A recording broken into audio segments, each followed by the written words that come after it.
Doctors या relative या कई बार ऐसे हमें पेरेंट्स मिल जाते हैं जो ये बोलते हैं कि बच्चे को, जब बच्चा बिहेव करे तो उसको एक लगाओ मान जाएगा।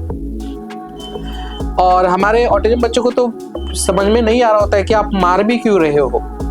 लेकिन कभी ऐसा हुआ आपके साथ कि कोई ऐसा एडवाइस किया हो कि पिटाई करो बच्चे की, या इसको डांटा करो, इसको पिटा करो?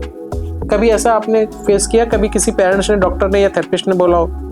नहीं, अभी तक तो किसी ने ऐसा नहीं बोला था, क्योंकि जब मैंने इससे रिलेटेड पढ़ाई शुरू की, मैं एक अपना वो शेयर करना चाहूँगी।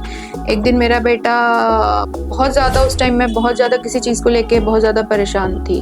तो उस टाइम पे उस दिन मेरा बेटा बहुत ज़्यादा मुझे परेशान कर रहा था, और मैं जन्माष्टमी वाला दिन था, तो मैं उसको किसी चीज़ के लिए मना कर रही थी कि बेटा ये मत करो मत करो, बट वो बार बार उसी चीज़ को किए जा रहा था, और गलती से मैंने उसके ऊपर हाथ उठा दिया। अच्छा।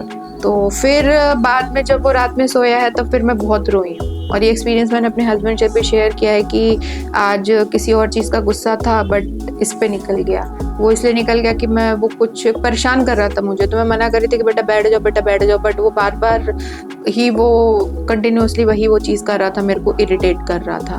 तो बट फिर मुझे लगा कि भाई नहीं, वो तो समझता नहीं है, अगर समझता तो वो तो ये चीज़ करता ही नहीं। अगर मैं उसको मना कर रही हूँ तो हमारे बच्चों में क्या प्रॉब्लम होती कि हमारे बच्चे समझ ही नहीं पाते हैं।